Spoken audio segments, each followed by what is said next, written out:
చట్టంలోని లొసుగును చూసుకొని అతనికి పెద్ద గిఫ్ట్ 306(4)B అదేంటంటే యాంటిసిపేటరీ బెయిల్ వచ్చిన తర్వాత అప్రూవర్గా మార్చుకుంటే అతను జైల్లోకి ఒక్కరోజు కూడా పోవాల్సిన అవసరం లేదు. సో ఈ మాదిరిగా అప్రూవర్ చేస్తే ఒక్కరోజు కూడా జైలుకు పంపకుండా శాశ్వతంగా నిన్ను ముద్దాయి నుంచి సాక్షిగా చేస్తాము, ఒక్కరోజు కూడా జైలుకు పోవాల్సిన అవసరం లేదు, కావాల్సినంత డబ్బు ఇస్తామంటే ఇంకా ఎవరి పేర్లు చెప్పమంటే వాళ్ళు చెప్పరండి. ఒక్కసారి దీన్ని విఘ్నతతో మీరందరూ కూడా ఆలోచించమని నేను కోరుతా ఉన్నాను.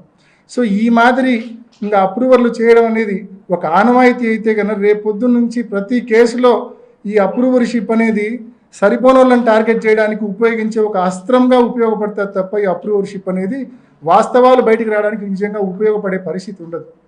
సో ఇది అప్రూవర్షిప్కు సంబంధించింది. అప్రూవర్షిప్తో పాటు సిబిఐ సునీతక్క దస్తగిరి లాలూచి విషయంలో కొన్ని ఎగ్జాంపుల్స్ కూడా మీ అందరి దృష్టికి చెప్పాలనుకుంటున్నా. ముఖ్యంగా 20 జూలై 2020లో సిబిఐ ముందు సునీతక్క హాజరైనప్పుడు వాంగ్మూలం ఇచ్చినప్పుడు జూలై 2020 వాంగ్మూలం ఇచ్చినప్పుడు ఏం చెప్తుందంటే లెటర్ గురించి ఏం చెప్తుందంటే, at this time my husband showed me a photo in his mobile. అంటే సునీతక్క భర్త రాజశేఖర్ ఫోన్లో photo చూపించాడంట. The said photo was purported letter written by my father and mentioning therein the name of Prasad driver as suspect killer. The said photograph was forwarded through Krishna Reddy to my husband. After this I got afraid and suspicious as well that it may have been a fabricated letter in order to put the blame on Prasad and that he may be killed if the letter comes out. అని ఆ letter గురించి, లెటర్ను చూసినా అని చెప్తుంది, letter ఉందని తెలిసి అని చెప్తుంది, లెటర్ బయటకు వస్తే ఏమేమో అవుతాయని చెప్పి కూడా ఇంత డీటెయిల్డ్ ఎక్స్ప్లెనేషన్ ఇస్తుంది. ఇంకా కింద చాలా ఉంది చదువుకుంటా పోతే. ఆ తరువాత వెంటనే బహుశా ఎవరో చెప్పినట్టు ఉన్నారు, సిబిఐలోనే ఎవరైనా లాయర్లు చెప్పినారేమో, ఈ రకంగా స్టేట్మెంట్ ఇస్తే నీకు నష్టం అమ్మా అని చెప్పారేమో. ఇమ్మీడియట్గా నెల రోజులు జరగకముందే, ఇది జూలై 2020, 28 జూలై 2020, ఇది 27 ఆగస్ట్ 2020, కరెక్ట్గా నెల రోజుల వ్యవధిలో ఏమంటుంది, ఆ లెటర్ ఉన్న విషయమే నాకు తెలియదు, అంతా తూచ్, నాకు లెటర్ నేను చూడలే, లెటర్ గురించి నాకు తెలియదు, అంతా తూచ్, నేను లెటర్ను కేవలం రాహుల్ దేవ్ శర్మ పులివెందులకు రీచ్ అయినాక సాయంకాలం రాహుల్ దేవ్ శర్మ చూపిస్తేనే చూసినా తప్ప నాకు లెటర్ గురించి ఏమీ తెలియదని చెప్పి వెంటనే తప్పించుకుంటుంది. సిబిఐకి ఇచ్చిన వాంగ్మూలాలండి ఇవన్నీ కూడా. ఈజ్ దిస్ న్యాచురల్ జస్టిస్ అని నేను అడుగుతా ఉన్నా, సునీతక్కను అడుగుతా ఉన్నా, సిబిఐని కూడా అడుగుతా ఉన్నా. ఇది న్యాచురల్ జస్టిసా? సామాన్యుడికి ఇది సాధ్యమేనా? సిబిఐ దగ్గర ఒక వాంగ్మూలం ఇచ్చి నెల తిరగకుండానే నా వాంగ్మూలం అది కాదు, నేను అసలు చూడలే వినలే, దాని గురించి నాకు ఏమీ తెలియదంటే అటువంటి వాంగ్మూలం అసలు రికార్డు చేస్తారా? నెల తిరగకుండానే వాంగ్మూలం, మళ్ళీ రెండో వాంగ్మూలం నాకేం తెలియదంటే రికార్డ్ చేశారు. మీ అందరికీ కాపీస్ ఇస్తున్నా, ఇప్పుడు మీ అందరికి కూడా 10 కాపీస్ మీ అందరికి ఇస్తా ఉన్నా. అండ్ అంటే ఈ మాదిరి దస్తగిరి కూడా ఇంకో నెల తర్వాత పోయి నాకేం సంబంధం లేదు అంటే అంతా తూచి నేను చెప్పిందంటే అయిపోతుందా? తూచి అవుతుందా ఇది? అంటే ఏ రకంగా ఒక విచారణ సంస్థ, ఒక సునీతక్క, ఒక దస్తగిరి లాలూచి పెడితే ఏ రకంగా ఉంటుందనే దానికి ఇదొక ఉదాహరణ. ఇంకోటండి, ఆ వీడియో అంతకుముందు 4 minutes. ఇంకోటి ఇన్సిడెంట్ జరిగిన వెంటనే, ఇది కూడా వీళ్ళ యొక్క ఒప్పందం చూపించే వీడియోనే. ఇది కూడా ఇన్సిడెంట్ జరిగిన వెంటనే ఒక 2 వారాలకు సునీతక్క ప్రెస్ మీట్ పెడుతుంది, 10 రోజుల్లోనే అనుకుంటా. ఆ ప్రెస్ మీట్లో చాలా స్పష్టంగా చెప్తుంది, what was my father doing, మీరే వినండి.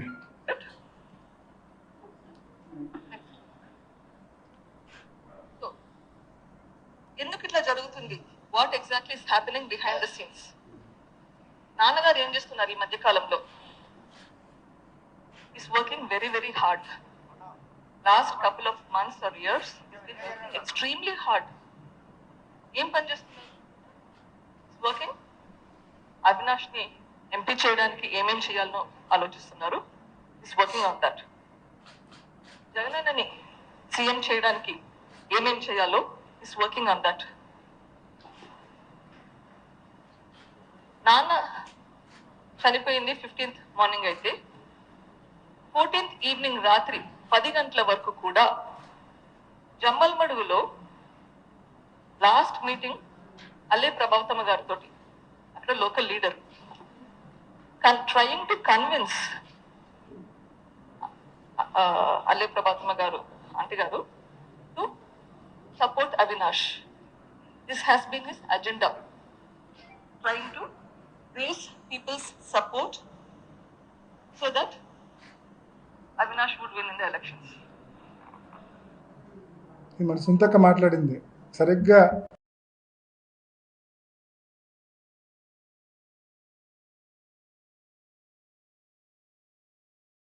అంటే ఒకసారి మీరు ఆలోచించండి, గమనించండి. ఎవరికి దగ్గర వ్యక్తులు? వివేకం పెదనాన్న కుటుంబానికి అత్యంత ఆప్తులు. ఈ జిల్లాలో రాజకీయాలు తెలిసిన ప్రతి ఒక్కరికి వివేకానంద రెడ్డి పెదనాన్నకు ఎర్రగంగిరెడ్డి ఎంత ఆప్తుడో, ఎంత దగ్గరవాడో ప్రతి ఒక్కరికి తెలుసు. నేను చెప్పాల్సిన పనిలా, మీ అందరికీ తెలుసు. అండ్ తర్వాత ఈ సునీల్ యాదవ్ అండ్ ఉమాశంకర్ అండ్ దస్తగిరి, ఈ నలుగురు ఆయన చనిపోకముందు 2 సంవత్సరాలు ఆయనతో కలిసి బెంగళూరుకు, చెన్నైకి ప్రయాణం చేసేవాళ్ళని, ఆయనతో పాటు కలిసి భోజనం కూడా చేసేవాళ్ళని, టేబుల్ మీద, డైనింగ్ టేబుల్ మీద అంత చనువు ఆయనతో ఉందని చెప్పి నేను చెప్పేది కాదన్నా, ఇది స్వయంగా వాళ్ళ ఇంట్లో పనిచేసే సర్వెంట్ ఇచ్చిన వాంగ్మూలం. పండింటి రాజశేఖర్ ఎవరినైతే ఆ రోజు రాత్రి సౌభాగ్యమ్మ గారు నువ్వు ఇంట్లో ఉండొద్దు కాణిపాకం పో అని చెప్పి చెప్తారో అదే పండింటి Rajasekhar. Who sanctioned you leave అంటే సౌభాగ్యమ్మ శాంక్షన్డ్ మీ లీవ్ అంటాడు. Did any person insist you to go on leave అంటే I was told 2 or 3 times to go to Kanipakyam by Saubhagyamma and Narreddy Rajshekar Reddy అని చెప్తాడు. And ఇతనే చెప్తాడు, ఇది వాంగ్మూలం అండి, నేను తయారు చేసింది కాదు, సిబిఐ వాళ్ళు చార్జ్ షీట్తో పాటు రికార్డ్ చేసిన వాంగ్మూలం ఇది. దీంట్లో స్పష్టంగా అతని వాంగ్మూలంలో పాపం కొన్ని ఎంత ఘోరంగా ఉంటాయంటే చెప్తాను.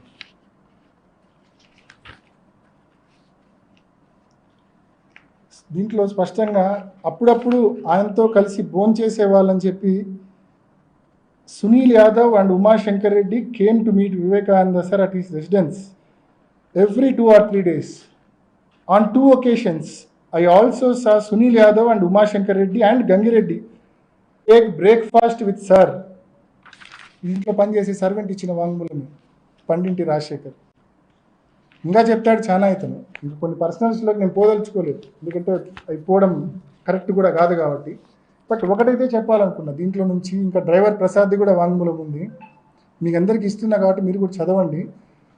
చివరి 2 సంవత్సరాలు వివేకానంద రెడ్డి గారు ఎంత దుర్భరమైన జీవితం, పాపం ఎంత ఇబ్బంది పడ్డాడు ఆయన అని చెప్పి స్పష్టంగా వీళ్ళ వాంగ్మూలాలు చదివితే మీకు అర్థమవుతుంది.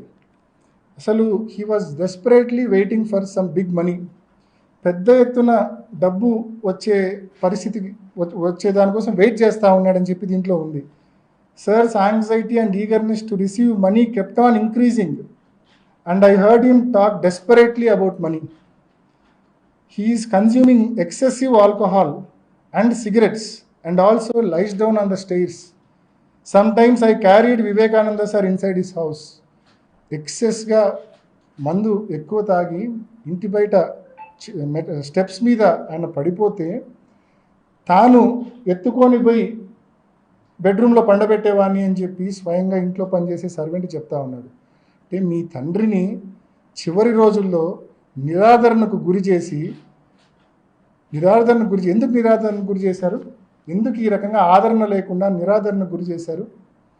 కేవలం వివేకానంద రెడ్డి సార్ ఆ డబ్బు డైమండ్స్ రూపంలోనో బెంగళూరు స్థలం రూపంలోనూ ఆ డబ్బు వస్తే ఆ డబ్బులో సింహభాగము వీళ్ళకు సెకండ్ ఫ్యామిలీకి, షమీన్ గారికి, వాళ్ళ పిల్లాడికి ఇవ్వాలని చెప్పి ఆయన భావించాడు కాబట్టి పూర్తిగా వదిలేశారు. ఆయన చెక్ పవర్ రద్దు చేశారు. ఆయన ఏ ఆస్తి అమ్మే పరిస్థితి లేదు, వ్యాపారాల నుంచి డబ్బు డ్రా చేసే పరిస్థితి లేదు. ఏ ఆస్తి అమ్మాలన్నా కూడా వీళ్ళ నాలెడ్జ్లో లేకుండా అమ్మలేడు. Joint check power, joint registration చేయాలి. సో ఈ మాదిరి ఆయన్ను పూర్తిగా బిగించాడు. ఆయనకి ఈ రకంగా ఏదైనా స్థలంలోనో డైమండ్లోనో ఆదాయం వస్తే తప్ప ఈ సెకండ్ ఫ్యామిలీకి హెల్ప్ చేయలేని పరిస్థితి, ఇటువంటి దుర్భర పరిస్థితుల్లోకి ఆయన నెట్టివేసింది మీరు కాదా అని నేను అడుగుతా ఉన్నా. సుంతక్కను స్పష్టంగా నరెడ్డి రాజశేఖర్ గారిని అడుగుతా ఉన్నా.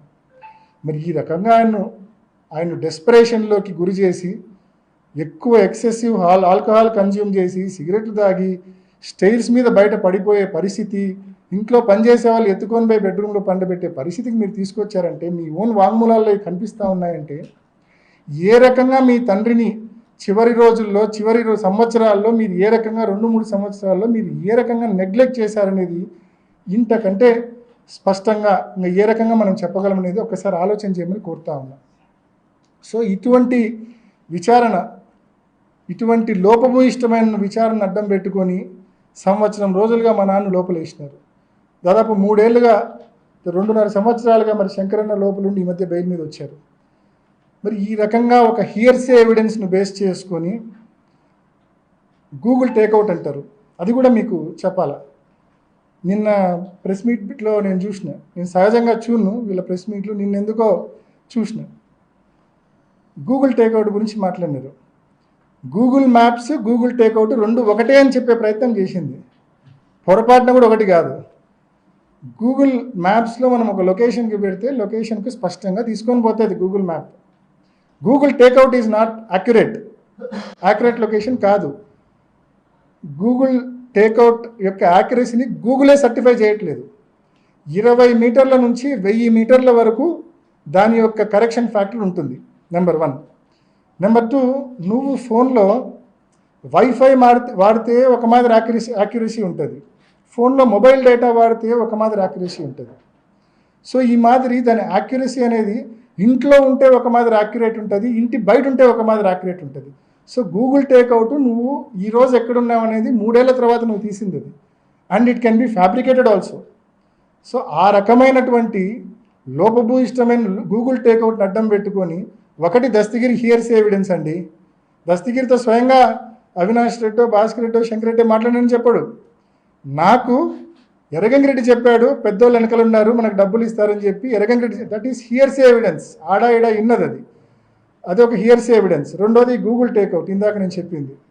ఈ గూగుల్ టేక్అవుట్ ఆధారంగా అంటే ఇప్పుడు మా కాంపౌండ్లో ఉన్నాడన్న వ్యక్తి పులివెందుల ఆర్టీసీ బస్ స్టాండ్ దగ్గరే ఉండొచ్చు 1000 మీటర్ల కరెక్షన్ ఫ్యాక్టర్ అంటే. So and note this point, it can be fabricated also. So అటువంటి and 1 year back first IO ఉన్నప్పుడు ఇదే గూగుల్ టేక్అవుట్ సునీల్ యాదవ్ ఫోన్లో నుంచి చేసినారు 2 years బ్యాక్. ఆ రోజు ఏం లోపం కనిపించలేదు వీళ్ళకు. రామ్ సింగ్ సునీత కాంబినేషన్ కలిసినాకనే ఎందుకు లోపం కనిపిస్తూ ఉంది? రామ్ సింగ్ సునీతక్క కాంబినేషన్ కలిసినాకనే ఎందుకు లోపం కనిపిస్తూ ఉంది అంటే గూగుల్ టేక్అవుట్ను ఫ్యాబ్రికేట్ చేసినారా?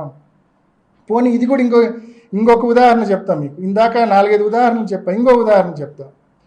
గూగుల్ టేక్అవుట్ గురించి వాళ్ళు కోర్టులో కౌంటర్ వేస్తారు, వాళ్ళు కోర్టులో అఫిడవిట్ వేశారు. నేను కూడా గూగుల్ టేక్అవుట్ గురించి స్పష్టంగా వాళ్ళు బాగా నమ్మే వాళ్ళ అప్రూవర్ దస్తగిరి స్టేట్మెంట్కు ఈ గూగుల్ టేక్అవుట్కు వ్యత్యాసం ఉంది. వాళ్ళు ఏమంటారు, 2:30-3 వరకు ఈ తతంగం అంతా జరిగింది ఆ ఇంట్లో అని చెప్తారు. మధ్యలో 1:50కి మా ఇంటికి వచ్చినట్టు చెప్తారు. అంటే వాళ్ళ ఓన్ అప్రూవర్ స్టేట్మెంటే వీళ్ళ గూగుల్ టేక్అవుట్ థియరీని డిస్ప్యూట్ చేస్తూ ఉంది. సో ఈ అంశం మేము కోర్టులో నేను కౌంటర్ అఫిడవిట్ వేసినప్పుడు వెంటనే మళ్ళీ దానికి ఏం చెప్పారు తెలుసా? మీ అందరూ చూసి ఉంటారు. దానికి కౌంటర్ మళ్ళీ సిబిఐ ఏమని వేసింది తెలుసా? లేదు మాది పొరపాటు, మేము కోర్టుకు సమర్పించింది. ఎందుకంటే వాళ్ళు పొరపాటును ఒప్పుకోలేదు అనుకోండి, వాళ్ళ అప్రూవర్ థియరీ దస్తగిరి చెప్పిందంతా అబద్ధమని ఒప్పుకోవాల్సి వస్తుంది పొరపాటును ఒప్పుకోకుంటే.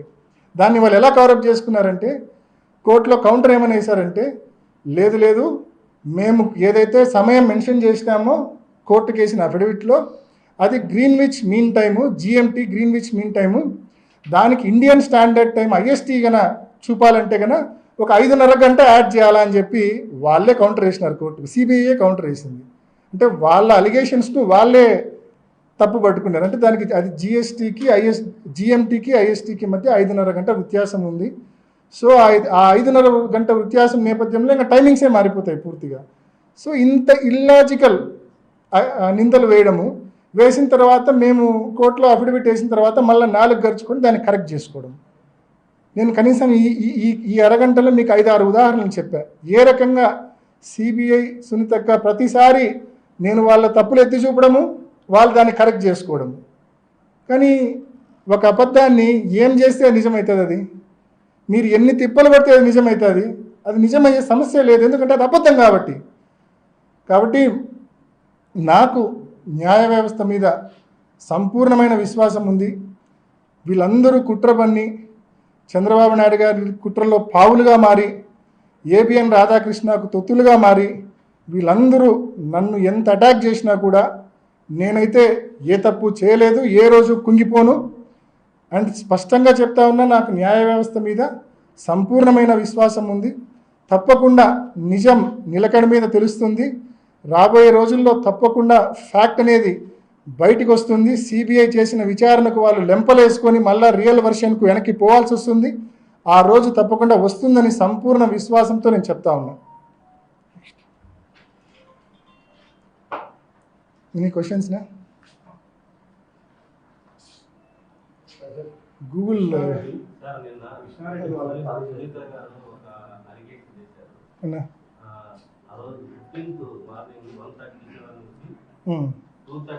ఇది కదన్నా,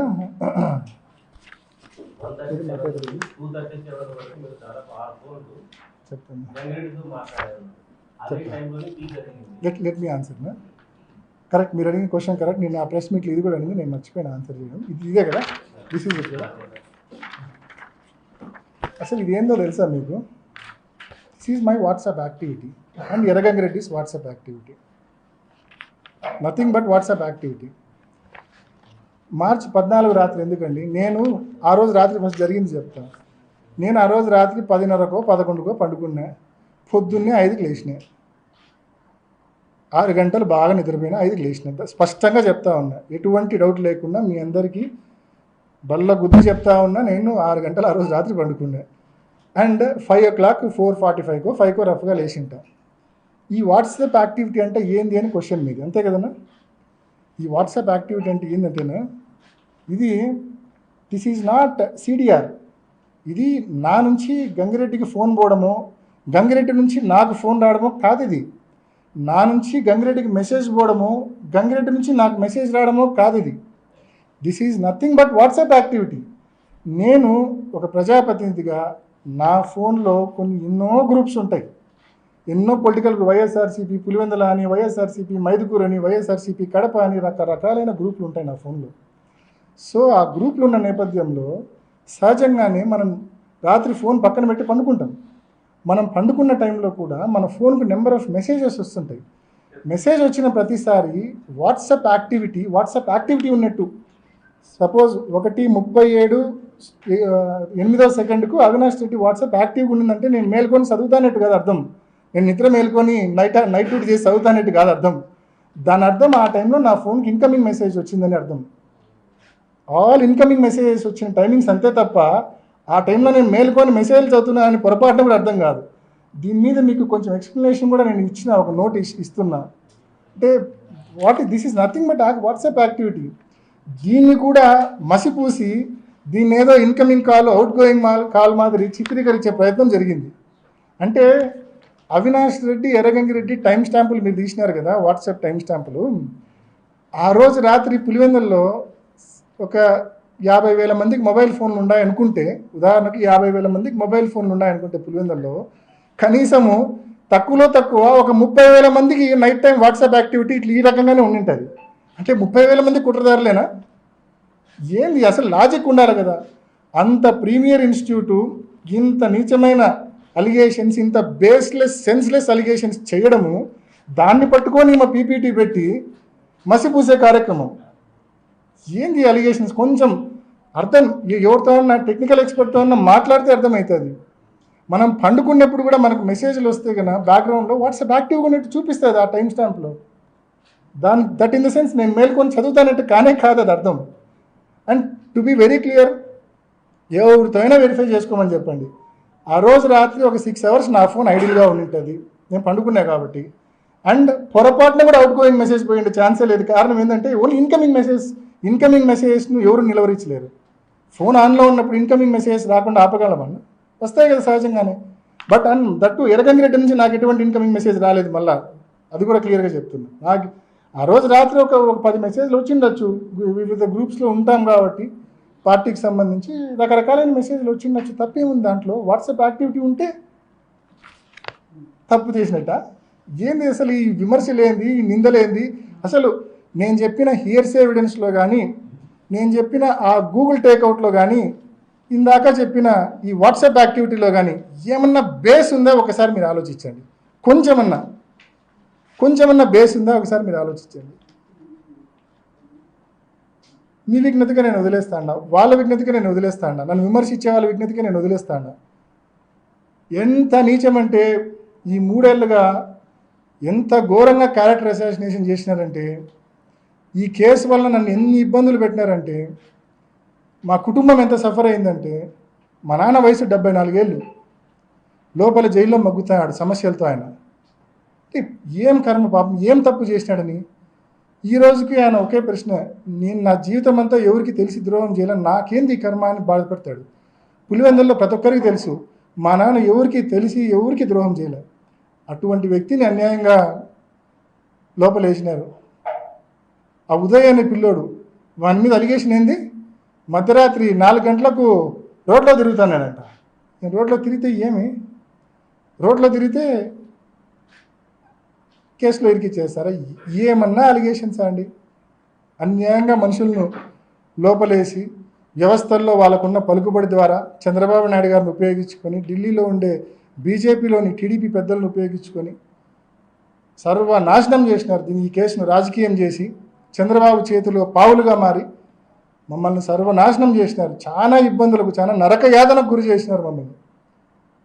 అయినా ఐ స్టిల్ సే, ఇంత అనుభవించిన తర్వాత కూడా, ఏ తప్పు లేకుండా ఇంత అనుభవించిన తర్వాత కూడా చెప్తున్నా, ఎవడో అంటాడు యాంటిసిపేటరీ బెయిల్ వస్తే నాకు పెద్ద రిలీఫ్ అని. ఏందా రిలీఫ్? నేను ఏమైనా చేసింటే కదా నాకు రిలీఫ్. నేను నరకం అనుభవిస్తాను. నాకు అది రిలీఫ్ ఎట్లయితుంది? నాకు సంబంధమే లేదు ఆ కేసుతో. యాంటిసిపేటరీ బెయిల్ వస్తే అది రిలీఫ్ వచ్చినట్టంట. ఇది నోటికి వచ్చింది మాట్లాడతారు. సాక్ష్యాలు తారుమారయ్యాయనేది నిర్ధారిస్తుంది సిబిఐ. మీరు వెళ్ళే సమయానికి 9 మంది అక్కడ ఉన్నారని మీరు చెప్తున్నారు. 9 మందిలో ఎవరు కూడా లోపలికి వెళ్ళనివ్వట్లేదు, తలుపులు చేశారు. మీరు వెళ్ళిన తర్వాత ఈ సాక్ష్యాలు తారుమారు ప్రక్రియ జరిగింది అంటున్నారు. ఆ 9 మందిలో ఎవరైనా చేసింటారని లేదు. Let me be very clear to answer.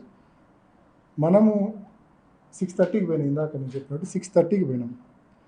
7:10 వరకు వాళ్ళ సిబిఐ రికార్డు ప్రకారం కూడా 7:10 వరకు ఎర్రగంగిరెడ్డి, శంకరయ్య సిఐ వీళ్ళందరూ వచ్చే వరకు కూడా that scene of crime was intact. పోలీసులకు ఎవరు ఇన్ఫార్మ్ చేసింది? నేను. వాళ్ళు కాదు ఇన్ఫార్మ్ చేసింది. మర్డర్ అని తెలిసి, లెటర్ ఉందని తెలిసి, ఆయన డెత్ నోట్ ఉందని తెలిసి వాళ్ళు కాదు ఇన్ఫార్మ్ చేసింది. వాళ్ళ డ్యూటీ, వాళ్ళ రెస్పాన్సిబిలిటీ వాళ్ళు నిర్వర్తించలేదు. సునీతక్క, రాజశేఖర్ అండ్ శివప్రకాష్ వాళ్ళు ఇన్ఫార్మ్ చేయలేదు. 7:10కు గంగిరెడ్డి వచ్చిన తర్వాత ఈ తతంగం జరిగిందనేది సిబిఐ కేసులో కూడా ఉండేది. నా ప్రశ్న ఏంటంటే, అవినాష్ రెడ్డికి అటువంటి తప్పుడు ఉద్దేశాలు ఉంటే అవినాష్ రెడ్డి పోయింది 6:30కి. 7:10 వరకు ఏం చేస్తాడబ్బా అవినాష్ రెడ్డి అక్కడ? అంటే నేను పోయినప్పుడు it was very simple atmosphere. లోపల 5 మంది, లోపల బయట 4, 9 మంది. 7:10కి కొన్ని వందల మంది ఉన్నారు కదా. అసలు గంగిరెడ్డికి ఫోన్ చేసిందే శివప్రకాష్ రెడ్డి కదా. అసలు గంగిరెడ్డి రాకుంటే అది ఉండేదే కాదేమో, అసలు స్క్రీనింగే జరిగిండేది కాదేమో బహుశా. So simple.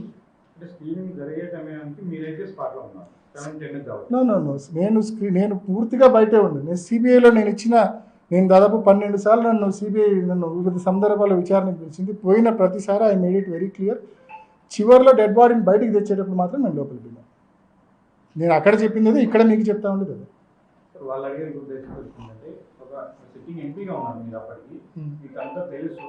అక్కడ అది మర్డర్ అనే నిర్ధారణ కూడా మీరు అప్పటికి వచ్చారు. మరి దాన్ని ఆ సీన్ ఎట్లా ప్రొటెక్ట్ చేయాలి ఏంటి? అందులో మీరు చెప్తే కాదనా లోపు లేరు, చెప్తాను. Erra Gangi Reddy how close he is to వివేకం పెదనాన్న అనేది నేను చెప్పాల్సిన పని లేదు. అంటే మేమందరికంటే కూడా Erra Gangi Reddy is quiet close to వివేకం పెదనాన్న. రెండోది నేను చెప్పాలనుకుంది ఏంటంటే, ఈ హార్ట్ అటాక్ థియరీ గురించి మీరు ఇండైరెక్ట్గా నన్ను అడుగుతున్నారు. నేను చెప్పాలనుకుంది ఏంటంటే, అది నా స్టేట్మెంట్. హార్ట్ అటాక్ థియరీ మా దగ్గర నుంచి రాలేదండి పొరపాటున కూడా. ఇన్ఫ్యాక్ట్ సునీతక్క సిబిఐ చాలా మందితో తప్పుడు సాక్ష్యాలు చెప్పడానికి ట్రై చేసినారు.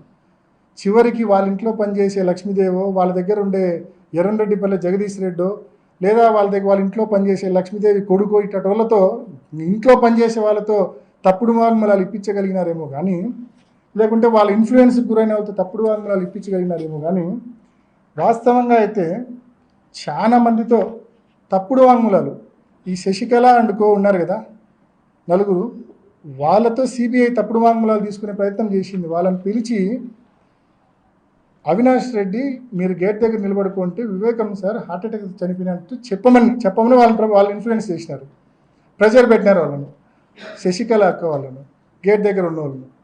బట్ ఆయన మాకు అట్లా చెప్పలే, మేము చెప్పము అని. ఇంకొక వ్యక్తి గేట్ దగ్గర హిమకుంట్ల వాసి, నేను సిబిఐలో పేరు కూడా చెప్పిన, ఆ వ్యక్తి గేట్ దగ్గర కొంచెం గట్టిగా మాట్లాడి లోపల పోతాడు. నేను ఆ వ్యక్తి పేరు కూడా సిబిఐలో చెప్పిన. ఆ వ్యక్తి ఇంటికి సునీతక్క రాజశేఖర్ 2 సార్లు పోయినారు. అన్న నువ్వు మా నాన్నకు బాగా, హిమకుంట్ల గ్రామవాసి, అన్న నువ్వు మా నాన్నకు మంచి శిష్యుడివి, నువ్వు మా నాన్న ఈ రకంగా చనిపోయినాడు, నువ్వు సిబిఐ దగ్గర వాంగ్మూలం ఇవ్వాలన్నా అన్నారు. లేదమ్మా, నేను ఉన్నట్టు చెప్పమంటే ఎక్కడైనా చెప్తామ్మా, మేము చెప్పినట్టు చెప్పాలా ఆయన మీద ప్రభావితం.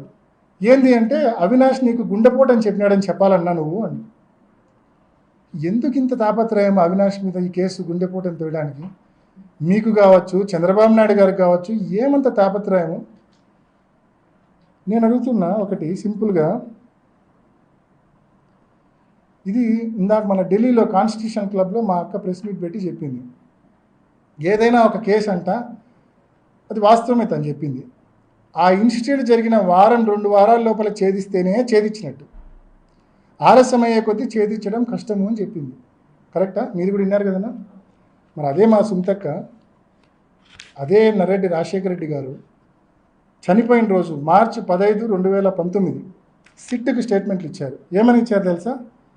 మాకు కృష్ణారెడ్డి ఫోన్ చేసినప్పుడు మా నాన్నకు గాయాలున్నాయి, బాత్రూంలో పడి ఉన్నాడు అంటే మా నాన్నకు గతంలో కూడా హార్ట్ ప్రాబ్లం ఉన్నందున బహుశా హార్ట్ అటాక్ వచ్చి అందువలన కింద పడి తలకు ఏదైనా తగిలి గాయాలై ఉంటాయేమో అని ఊహించి కృష్ణారెడ్డిని ఆ విధంగా పోలీసులకు ఫిర్యాదు చేయమని చెప్పినాము.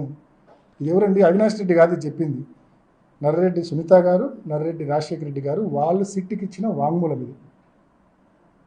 So it was their theory అని చెప్తా ఉన్నా స్పష్టంగా. అండ్ యాడెడ్ టు దట్ దీనికి సబ్సిక్వెంట్గా కంటిన్యూయేషన్ ఇంకో ప్రూఫ్ చూపిస్తా. వీళ్ళందరూ కలిసే కదా రాజశేఖర రెడ్డి గారు, శివప్రకాష్ రెడ్డి గారు, సునీతమ్మ హైదరాబాద్ నుంచి అంతా కలిసే కదా బయలుదేరింది. ఇందాక నేను చదివి వినిపించింది సునీతక్కది, రాజశేఖర్ వాళ్ళ ఇద్దరు స్టేట్మెంట్లో ఉంది. హార్ట్ అటాక్, స్టంటు, కింద పన్నాడు, తల గాయమైంది. ఇది Adinarayana Reddy SIT investigation attend అయినాక బయటకు వచ్చి ఇచ్చిన స్టేట్మెంట్. స్పష్టంగా చెప్తాడు శివప్రకాష్ రెడ్డి ఆయన కొడుకు వాళ్ళిద్దరు కూడా ఇట్లా గుండెపోటుతో చనిపోయినట్టు. మీరు వినండి. అధికారులు టీడీపీ ఎమ్మెల్సీ బీటెక్ రవి, మాజీ మంత్రి ఆదినారాయణ రెడ్డి, డ్రైవర్ దస్తగిరి ప్రకాశ్లను ప్రశ్నించారు. ఇద్దరు నుంచి వివరాలు సేకరించారు. వివేకానంద రెడ్డి మార్చి 15 నాడు ఉదయాన్నే నేను విజయవాడలో ఉన్నప్పుడు టీవీ వివేకానంద రెడ్డి గారు గుండెపోటు వలన చనిపోయినాడనే వార్త మేము విజయవాడలో ఉన్నప్పుడు జరిగినది. ఆ రోజు నేను నాతో పాటు శేఖర్ రెడ్డి అని మా కజిన్ ఒక ఆయన కాంట్రాక్టరు, శివప్రకాష్ రెడ్డి వివేకానంద రెడ్డి గారి యొక్క సొంత బావమరిది హోంలో దొరికినప్పుడు నేను చెప్పిన మాట సారీ చెప్పినా బాధాకరంగా. ఎందుకు ఎట్లా జరిగిందంటే ఆయన ఎక్కువ సిగరెట్ తాగేవాడని, స్టంట్ వేసినారని, వామిటింగ్ వల్ల జరిగిందనే విషయం చెప్పిన తర్వాత వాళ్ళ కొడుకు కూడా నాతో మాట్లాడితే అదే విషయం చెప్పినాడు. ఈరోజు అన్ని విషయాలు ప్రస్తావనకు వచ్చినాయి. మీకు పరమేశ్వర రెడ్డి తెలుసా, రవీంద్రనాథ్ రెడ్డి బీటెక్ ఎలా పరిచయం, ఇంకా ఎలా జరిగిండొచ్చు అని వివిధ ప్రశ్నలు వేసినప్పుడు ఒకటే చెప్పిన, మీ అందరికీ మనసాక్షి తెలుసు. విన్నారు కదా స్పష్టంగా.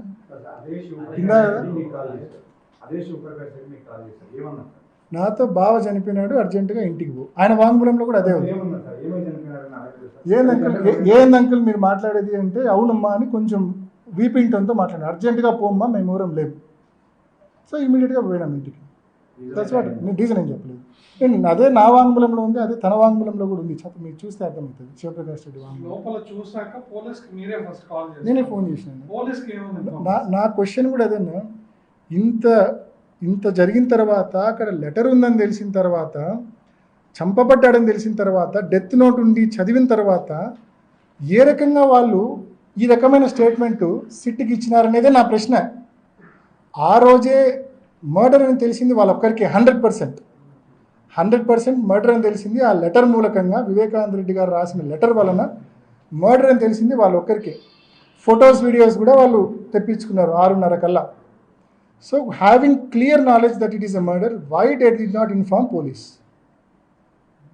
నేను ఇన్ఫార్మ్ చేసి క్లియర్గా వివేకానంద రెడ్డి గారు చనిపోయినారు, చాలా రక్తం ఉంది, తొందరగా రండి. This is what I said. బెడ్రూమ్లో బాత్రూంలో చాలా రక్తం ఉంది, వెంటనే రండి. నేను ఎటువంటి కంక్లూషన్ ఇవ్వలేదు. నేను స్పష్టంగా చెప్పిన, గతంలో కూడా చెప్పిన, యూ కెన్ చెక్. నా సునీతతో మాట్లాడిన ప్రతిసారి కూడా 5 సార్లు విచారణ జరపాలంటే తప్పనిసరిగా అవినాష్ బీజేపీలో పోతారని ఒక కామెంట్ ఎందుకు ఆ రాజకీయపరమైన అంశం? ఇది జోక్ ఆఫ్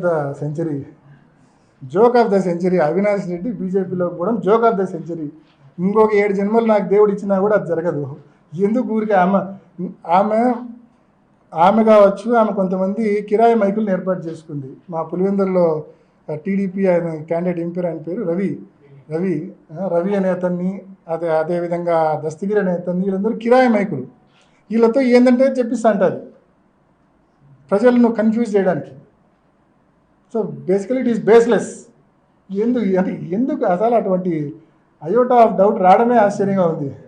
కొత్తగా ఇంకో పొలిటికల్ ఆస్పెక్ట్ ముందుకు తీసుకొచ్చారు. 2009లో రాజశేఖర రెడ్డి గారు చనిపోయిన వెంటనే Pulivendula seat by election me father అడిగారు, అది కుదరదని అప్పుడు ఒక గొడవ అయిందని చెప్పి షర్మిల న్యూ ఇష్యూస్. ఇవన్నీ 2011లోనే షర్మిలకి ఎందుకు చెప్పలే? రాజశేఖర రెడ్డి గారు చనిపోయింది 2009లో కదా, ఎందుకు చెప్పలే? 2023-24లో ఎందుకు చెప్తా ఉంది? Common sense. ప్రజల మైండ్స్ను పొల్యూట్ చేసే ప్రయత్నం చేస్తూ ఉంది. ప్రజల బుర్రలను ఖరాబ్ చేయడం, కన్ఫ్యూజ్ చేయడం, పొల్యూట్ చేసే ప్రయత్నం చేస్తూ ఉంది. మా నాన్న ఎప్పుడు నాకు తెలిసినంత వరకు రాజకీయాల్లో ఆయన ఒకే ఒకసారి పదవిలో ఉండింది. ఇంతకుముందు ఉప సర్పంచ్గా పులివెందులకు ఉన్నాడు. తర్వాత ఎన్టీఆర్ టైంలో అనుకుంటా వేముల ఏకగ్రీవం కావాలని చెప్పి రాజశేఖర రెడ్డి గారు స్వయంగా నాన్న నువ్వు ఉండు వేములకు జెడ్పీటీసీగా అంటే, పులివెందులకు వేములకు అప్పుడు జెడ్పీటీసీగా ఉన్నాడు అంతే, ఇంక ఎప్పుడు వేములకు. సో ఎప్పుడు పదవుల్లో ఆయన ఎప్పుడు లేడు. ఆయన ఎప్పుడు పెద్దగా కోరింది కూడా లేదు పదవులు కావాలని. అంటే వీళ్ళు చెప్పేది ఎప్పటి నుంచో ఫ్యామిలీకి డెకేడ్స్ నుంచి 2 ఫ్యామిలీలకు స్ప్లిట్ ఉందని చెప్తారు. అంటే మా నాన్న వివేకానంద రెడ్డి గారి గెలుపు కోసము అండ్ 2 సార్లు ఎమ్మెల్యే, ఎంపీ, ఎన్నోసార్లు వివేకానంద రెడ్డి గారి గెలుపు కోసం మా నాన్న కృషి చేసినాడు, కష్టపడినాడు. మా నాన్న కూడా పులివెందుల్లో ఒక 2-3 మండలాలు చూసుకుంటా అన్నాడు. సో ఈ సడన్గా ఈరోజు వచ్చి మా ఎన్నో డెకేడ్స్గా మాకు వాళ్ళకు మధ్య విభేదాలు ఉన్నాయని చెప్పడం అనేది హాస్యాస్పదంగా అనిపిస్తుంది. అంత విభేదాలు ఉంటే ఏంటికి కానీ నాకు ఫస్ట్ ఫోన్ చేసింది ఎందుకు చేసినారు? మీరే కదా చేసింది నాకు ఫస్ట్ ఫోన్, ఏంటికి చేసినట్టు? అంత విభేదాలు ఉన్న వ్యక్తికి చేయకూడదు కదా.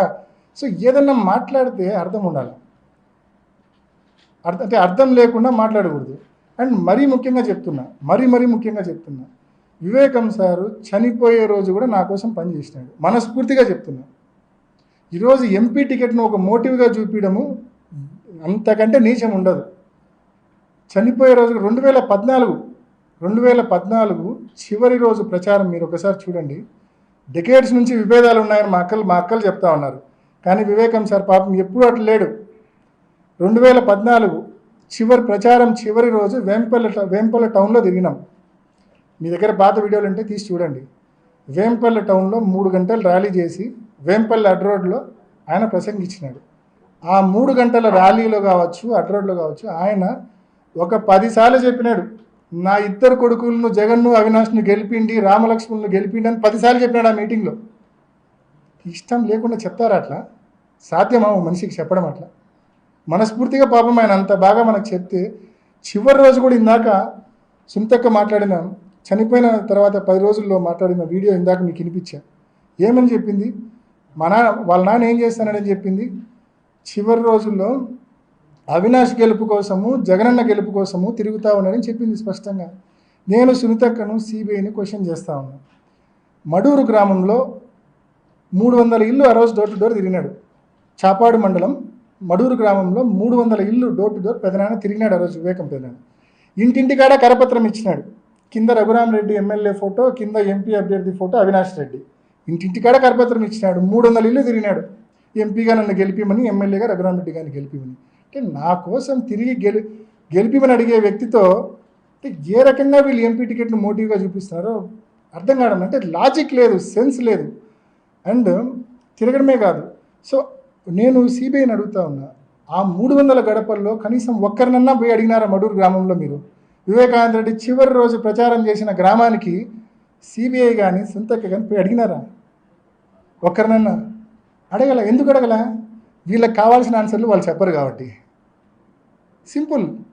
రెండోది, ఎమ్మెల్సీ ఎన్నికల గురించి విమర్శ చేస్తారు. 834 మంది ఓటర్లు ఉన్నారు అబ్బాయి ఎమ్మెల్సీలో ఏదో బ్యాక్ స్టాప్ చేసినామని నిందేసినారు. అంటే success has many fathers, failure is orphan అన్నట్టు ఫెయిల్యూర్ అయినప్పుడు ఈ రకంగా నిందలు పడతాయి అనుకోండి. ఇంత సిన్సియర్గా పనిచేసినా పడతాయి అనుకోండి. అయితే ఆ రకంగా నిందేసిన తర్వాత 830 ఎందుకు గాను సిబిఐ కేవలం సునీతకు అలిగేషన్ చేయడమే కానీ కనీసం ఒక్క ఓటర్నన్నా పిలిచి సిబిఐ అవినాష్ మాకు అట్లా చేయమన్నాడు, బ్యాక్ స్టాప్ చేయమన్నాడు అని చెప్పించినారు. ఫోన్ గెలిచిన బీటెక్ రవి లాస్ట్కి చెప్పలేదు కదండి. బీటెక్ రవి చెప్పాలి కదా, నా గెలుపుకు కారణం అవినాష్ అని చెప్పాలి కదా. ఆ పక్క బ్యాక్ స్టాప్ చేసింటే నేను గెలిచినా అని చెప్పాలి కదా. టిల్ డేట్ ఆయనే చెప్పలేదు కదండి కనీసము. మీ నాన్న మీద అనైతికంగా అక్రమంగా గెలిచిన బీటెక్ రవి ఈరోజు మీకు మంచోడు, ఒక కిరాయి మైక్. ఈరోజు మీ నాన్న కోసం ఎన్నో ఎలక్షన్లు కష్టపడి పనిచేసిన మేము ఈరోజు మాతో విభేదాలు ఉన్నాయి, family disputes for the past decades అని చెప్పి మా మీద అంటారు. లాజిక్ ఉందా, సెన్స్ ఉందా మీరు మాట్లాడే దాంట్లో అని చెప్పి నేను క్వశ్చన్ చేస్తా ఉన్నాను. సిబిఐ కూడా ఎందుకైనా మడూరులో 300 ఇల్లు పెదనాన్ని తిరిగితే 300 గడపల్లో ఒక్కరిని కూడా పిలిచి ఎందుకు ఇన్వెస్టిగేట్ చేయలేదు? ఎందుకు కానీ ఎమ్మెల్సీ ఎన్నికల్లో 834 ఓటర్లు ఉంటే ఎందుకు కానీ ఒక్కరిని కూడా ఇన్వెస్టిగేట్ చేయలే? ఆ రోజు ఉదయం జమ్మలమడుగులో జీకే కొండారెడ్డి పార్టీ జాయినింగ్ నేను ఇంటికి పోవాలా, ఎందుకు కానీ కొండారెడ్డిని కానీ ఆ రోజు జాయిన్ అయిన వాళ్ళని కానీ ఒక్కరిని కూడా పిలిచి ఆ రోజు ఎంపీ రావాల్సి ఉందా లేదా అనేది ఒక్కరిని కూడా ఎందుకు ఇన్వెస్టిగేట్ చేయలే? దిస్ ఈజ్ లోపభూయిష్టమైన ఇన్వెస్టిగేషన్, ఫాల్స్ ఇన్వెస్టిగేషన్. ఇంత లోపాలతో కూడిన ఇన్వెస్టిగేషన్, నేను ఎన్నో లోపాలు మీ ముందు ఇప్పుడు ఎత్తి చూపిన, ఇంత లోపాలతో కూడిన ఇన్వెస్టిగేషన్ను బేస్ చేసుకొని మనుషులను టార్గెట్ చేసి సంవత్సరాలు మనుషుల్ని లోపలేసే ఇది జరుగుతుందంటే ఒక్కసారి ఆలోచించండి. న్యాచురల్ జస్టిస్ అనేది నిజంగా సామాన్యుడు సునీతక్క ఒక మాదిరి స్టేట్మెంట్ ఇచ్చి మళ్ళా పోయి నెల తర్వాత పోయి నా అది కాదు నేను మర్చిపోయినా తూచంటే ఒప్పుకుంటారు. ఇంకొకరైతే సామాన్యుడికి సాధ్యమా? అది మా సునీతక్క లాంటి వాళ్ళకు సాధ్యం. అది దస్తగిరి లాంటి అప్రూవర్లు చేయడం సామాన్యులకు సాధ్యమా? మా సునీతక్కకు సిబిఐకి అయితే సాధ్యం.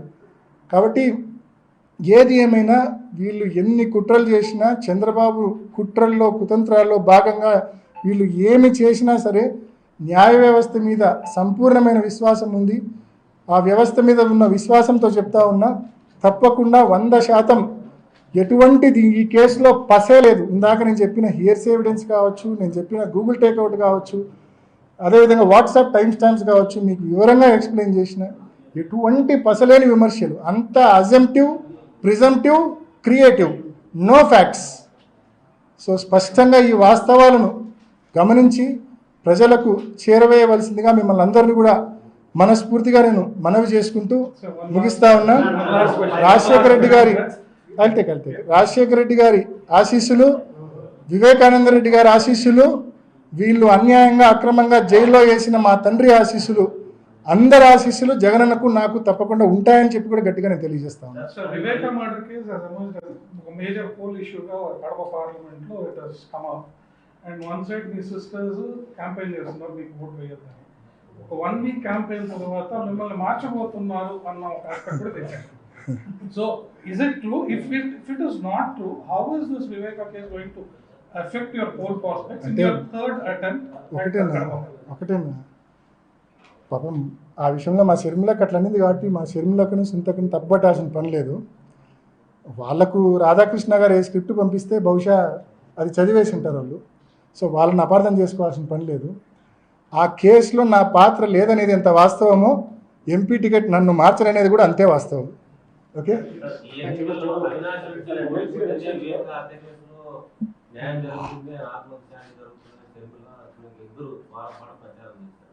వాళ్ళు ఏమైనా అనొచ్చండి, ఈరోజు వాళ్ళు ఏమైనా మాట్లాడచ్చు. నేను ఇందాక చెప్పినా కదా, ఐ హావ్ మెన్షన్డ్ ఈ విచారణ ఎలా జరిగిందో, ఏ రకంగా చీకటి ఒప్పందము, ఏ రకంగా లాలూచిపడ్డారు విచారణ సంస్థ, సునీతక్క, దస్తగిరి, ఏ రకంగా ఈ విచారణ జరిగిందనేది మీకు సీక్వెన్స్ ఆఫ్ ఈవెంట్స్ ఇంత స్పష్టంగా చెప్పిన. మీరు మనస్ఫూర్తిగా చెప్పండి అన్న, ఆయన ఆత్మకు, వివేకానంద రెడ్డి గారి ఆత్మకు శాంతి చేకూరాలంటే అవినాష్ రెడ్డి గెలిస్తేనే అది చేకూరుతుంది. అది మనస్ఫూర్తిగా చెప్పండి.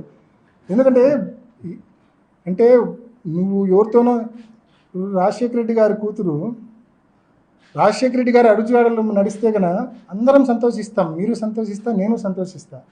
కానీ రాజశేఖర రెడ్డి గారి కూతురు, వివేకానంద రెడ్డి గారి కూతురు, చంద్రబాబు నాయుడు, ఆదినారాయణ రెడ్డి, లేకుంటే రాధాకృష్ణ అడుగుజాడల్లో నడిస్తే వాళ్ళని ప్రజలు ఎట్లా యాక్సెప్ట్ చేస్తారు? వాళ్ళని ఎట్లా యాక్సెప్ట్ చేస్తారు? వాళ్ళు మాట్లాడే మాటలు ఎలా యాక్సెప్ట్ చేస్తారు? సో బేసికల్లీ ఈరోజు షర్మిలక్క కావచ్చు, సునీతక్క కావచ్చు, they are walking in the foot steps of Chandrababu Naidu and Radhakrishna. So వాళ్ళు మాట్లాడే మాటలను ప్రజలు అసలు పట్టించుకోవడం లేదు, ప్రజలు అసలు దాన్ని స్వీకరించడం లేదు. అసలు ఎంత ఆవేశంగా, ఎంత కోపంగా, నాకు ఆశ్చర్యం వేశారు. ఎందుకబ్బా నా మీద ఇంత ద్వేషము, ఇంత ఈర్ష్య, ఇంత ఓరలేనితనం నా మీద అని చెప్పి నాకే ఆశ్చర్యం వేశారు. నాకంటే బాగా వాళ్ళకి తెలుసు నా తప్పు లేదని వాళ్ళకి తెలుసు. కేవలం ఇవన్నీ ఇందాక నేను చెప్పినట్టు ప్రిజంప్టివ్, అజంప్టివ్, క్రియేటివ్ అంతా ఇయే తప్ప, అలిగేషన్సే తప్ప, దెర్ ఆర్ నో ఫ్యాక్ట్స్. ఇటువంటిది నన్ను ఇంత ఘోరంగా ద్వేషిస్తుంటారే, నేను ఏం తప్పు చేసినా వాళ్ళకు, నేను వాళ్ళకంటే 11 ఏళ్ళు 12 ఏళ్ళు వయసులో చిన్న, నేను ఏం పాపం చేసినా నన్ను ఎందుకు వాళ్ళు ఇంత ఘోరంగా ద్వేషిస్తుంటారో నాకైతే it's $1 million question to me.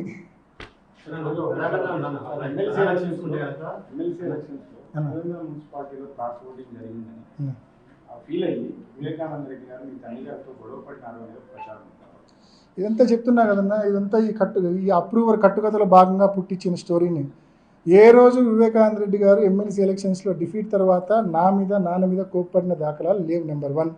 Number 2, ఏదైతే మీరు పులివెందుల మున్సిపాలిటీలో, పులివెందుల నియోజకవర్గంలో తక్కువ వచ్చినాయి మీరు ఏదైతే అంటున్నారో దట్ ఈస్ ఫాల్స్, బేస్లెస్. ఇప్పటిదాకా మీరు చెప్పిన, వీళ్ళు చేసిన బేస్లెస్ అలిగేషన్స్లో ఇదొకటి. ఎమ్మెల్సీ ఎలక్షన్ల కౌంటింగ్ ఎట్ట జరుగుతుందన్నా? 2 పోలింగ్ బూత్లు ఉన్నాయి కదన్నా, కడప అండ్ జమ్మమడుగు, అంతే కదా? ఆ రోజు 2017లో కడప, జమ్మమడుగు 2 పోలింగ్ బూత్స్లో వేసిన ఓట్లన్నీ 834 ఓట్లు కలిపి కౌంటింగ్లో ఎంచుతారు. ఏ నియోజకవర్గంలో ఎన్ని ఓట్లు వచ్చినాయో భగవంతుడికి తప్ప మరెవరికి తెలియదు. This is a fact. ఏ నియోజకవర్గంలో ఎన్ని ఓట్లు అభ్యర్థికి వచ్చినాయో, ఎందుకంటే వచ్చిన 10 నియోజకవర్గాల ఓట్లు మిక్స్ చేసిన తర్వాతనే కౌంటింగ్ హాల్లోకి పోతే, కౌంటింగ్ హాల్లో ప్రతి ఓటు ఈ రకంగా తీసి ఎంచుతారు. సో ఏ కాన్స్టెన్సీలో ఎన్ని ఓట్లు వచ్చినాయి పలానా అభ్యర్థికి అనేది it is impossible to say. మరి కానీ వీళ్ళు అలిగేషన్ ఏముందన్న, ఏమైనా అనొచ్చు. అంటే 9 నియోజకవర్గాల్లో బాగా వచ్చినాయంట, 10 పులివెందులలో మాత్రం తక్కువ వచ్చినాయంటే ఎంత అన్యాయం. నన్నే కాదు, పులివెందుల ఓటర్లను కూడా మీరు అవమానపరుస్తున్నారు అట్లా మాట్లాడేట. తప్పు. నన్ను అవమానిస్తే పర్వాలేదు, పులివెందుల ఓటర్లను అవమానించాకండి. అట్లెవరు మీకు అట్లా చేయలే. మీరు చూసినారా ఎన్నిక? మీరందరూ స్పష్టంగా చూసినారన్నా ఎన్నిక ఎలా జరిగిందో. ప్రత్యేక విమానాలు కడప ఎయిర్పోర్ట్ నుంచి పాండిచేరికి ప్రత్యేక విమానాల్లో 4-5 ఎంపీటీసీలను, జెడ్పీటీసీలను కొని ఒక 4 కోసం విమానం పెట్టి ఒక్కొక్కరికి 20 లక్షలు 30 లక్షలు డబ్బు ఇచ్చి తరలిచ్చి, అక్కడ మళ్ళీ కోడ్ సిస్టమ్ పెట్టి కోడ్ సిస్టమ్ కూడా మీలో ఎంతమందికి తెలుసో తెలియదు కానీ కోడ్ సిస్టమ్ పనిచేసింది. నేను పోలింగ్ రోజు జేసీ గారిని కలిసి, అప్పుడున్న జేసీ శ్వేతా మేడం ఉన్నారు, ఆమెను కలిసి కోడ్ సిస్టమ్ ఈ రకంగా ఉంది మేడం, ఇట్లా బయటికి టాక్ వచ్చింది ఈరోజే, కోడ్ సిస్టమ్ కన్నా అమలైతే ఓటర్ల యొక్క ఐడెంటిటీ ప్రొటెక్ట్ కాదు, ఓటరు ఏ పార్టీకి ఓటు వేసినా అనేది ఐడెంటిటీ కన్నా బయటకు వస్తే కన్నా అది వాళ్ళకి నష్టం కదా. ఓటర్ ఐడెంటిటీ ప్రొటెక్ట్ చేయడం ఎన్నికల కమిషన్ యొక్క బాధ్యత. సో నేను పోయి ఎక్స్ప్లెయిన్ చేసిన, ఆమె మీరు ఇంత చదువుకున్నారు, మీరు ఇట్లా మాట్లాడితే ఎట్లా ఎంపీ గారు, ఇది సీక్రెట్ ఓటింగ్ కదా, ఎలా బయటకు వస్తుందంటే ఆమెకు నేను వివరించిన. నీట్గా పెన్ను పేపర్ తీసుకొని నీట్గా క్రిస్టల్ క్లియర్గా ఆమెకు ఎక్స్ప్లెయిన్ చేసిన. నేను ఎమ్మెల్సీ ఎన్నికల్లో ఏ రకంగా ఈ కోడ్ సిస్టమ్ వలన మోసం జరిగే అవకాశం ఉందనేది ఎక్స్ప్లెయిన్ చేసిన. తర్వాత దీనికి రెమెడీ ఏంది అని అడిగినాం. అని ఆమె నన్ను అడిగింది. రెమెడీ ఏంటంటే కౌంటింగ్ హాల్లోకి పెన్ను పేపర్ అలో చేయొద్దని చెప్పినాను. నేను అదే రెమెడీ ఆమెకి ఇచ్చిన. ఆమె తర్వాత కలెక్టర్తో మాట్లాడింది, కానీ హ్యాండ్ బుక్లో ఆ రకంగా ఎక్కడ రూల్ లేదని చెప్పి she was not able to do anything. ఈ కోడ్కి సంబంధించి హ్యాండ్ బుక్లో ఎక్కడ ఎలక్షన్ ఇచ్చిన హ్యాండ్ బుక్ మాన్యువల్లో ఎక్కడా ఈ రకంగా లేదు కాబట్టి ఆమె ఏం చేయలేకపోయింది. బట్ అయితే కోడ్ ప్రవేశపెట్టినారు, ప్రత్యేక విమానాలు పెట్టినారు, ఒక్కొక్క ఓటరుకు 20-30 లక్షలు డబ్బులు ఇచ్చినారు. డబ్బులు ఇచ్చి కోడ్ కూడా ఇచ్చారు. ఈ కోడ్ కౌంటింగ్ రోజు మాకన్నా రిఫ్లెక్ట్ కాకపోతే నువ్వు డబ్బులు వెనక్కి కట్టాలా, నీ మీద కేసులు పెడతాం. ఇది చంద్రబాబు నాయుడు, ఆదినారాయణ రెడ్డి, రమేష్, రవి వీళ్ళందరూ కలిసి చేసిన ఎలక్షన్. ఈ ఎలక్షన్లో వివేకానంద రెడ్డి గారి మీద కుట్రపూరితంగా, మోసపూరితంగా, అన్యాయంగా, అక్రమంగా, ధనబలంతో గెలిచిన రవి ఈరోజు మంచోడు, ఆదినారాయణ రెడ్డి మంచోడు, మీకోసం పనిచేసిన మేమంతా చెడ్డోళ్ళు, బ్యాక్ స్టాబర్స్. ఎంత ఘోరం అండి! కేవలం ఈర్ష్య, ద్వేషం, ఓర్వలేనితనం తప్ప మరొకటి కానీ కాదు. ఆ కోడ్ సిస్టమ్ ద్వారానే వివేకానంద రెడ్డి తన ఓటు ఓటేయలేదు తెలుసుకున్నారు. ఆ కోడ్ సిస్టమ్ ద్వారానే వివేకానంద రెడ్డి తనకు ఎవరు ఓటేయలేదో తెలుసుకున్నాడు. కోడ్ సిస్టమ్ ప్రవేశపెట్టింది వివేకానంద రెడ్డి గారు కాదు, టీడీపీ వాళ్ళు. ఎవరు పెట్టినా టీడీపీ వాళ్ళు కోడ్ సిస్టమ్ అసలు మా పార్టీలో ఎవరికి కోడ్ సిస్టమ్ అనేది ఎలా పనిచేస్తుంది అనేది కూడా అవగాహన లేదు. కేవలం పోలింగ్ రోజు ఇది బయటకు వచ్చింది, కొంతమంది ఓటర్స్ ద్వారా బయటకు వచ్చింది. ఈ రకంగా మమ్మల్ని సీక్వెన్స్ రాయమన్నారని చెప్పి రవి పేరు పక్కన 1 రాయమన్నారంట, మిగతా పేర్ల పక్కన వివిధ నెంబర్లు రాయమని చెప్పారంట. అది వాళ్ళ క్యాంపులో ఎక్కడైతే రాజమండ్రిలో, పాండిచేరిలో క్యాంపులో ఉన్నారో వాళ్ళకి ఇచ్చి 4-5 సార్లు మాక్ పోలింగ్ చేయించి ఆ సీక్వెన్స్ కన్నా కౌంటింగ్ రోజు కన్నా రాకపోతే దాదాపు 8-9 మంది క్యాండిడేట్లు ఉన్నారు నాకు గుర్తున్నంతవరకు. సో ఆ సీక్వెన్స్ అంటే నీకు ఆ రవి పేరు పక్కన మాత్రమే 1 ఉండాలా, మిగతా పేర్ల పక్కన ఆ సీక్వెన్స్ కన్నా వాళ్ళు ఒక ఆర్డర్ ఇచ్చింటారు కదా, 1 2 3 4 5 అనో, లేకుంటే 5 4 2 2 1 అనో, డిఫరెంట్ పర్మిటేషన్స్ ఇచ్చింటారు. అది కన్నా రిసింపుల్ కాకపోతే ఆ కోడ్ ఎవరికైతే అసైన్ చేసి ఉంటాడో ఆ ఓటర్ను వేధిస్తాం, డబ్బులు వెనక్కి రాబడతాం అనేది వీళ్ళు చేసిన ఎలక్షన్. ఈ ఎలక్షన్ కారణంగా వివేకానంద రెడ్డి గారు ఓడిపోయినారు తప్ప ఈ రకంగా ధనబలంతో కోడ్ వలన, లేకుంటే వీళ్ళు అంటే మీరు కన్నా మా కోట వేయకపోతే తప్పుడు కేసులు పెడతామను ఈ రకంగా కాకపోతే ఎవరు బ్యాక్ స్టార్ట్ చేసింది కాదు. అది స్పష్టంగా అంటే చెప్పా కదా ఇందాక, success has many fathers and failure is a orphan. ఎవడో మీద నింద చేయాలా, అవినాష్ కన్వీనియంట్గా ఉన్నాడు వాడి మీద వేసేసినారు. Thank you.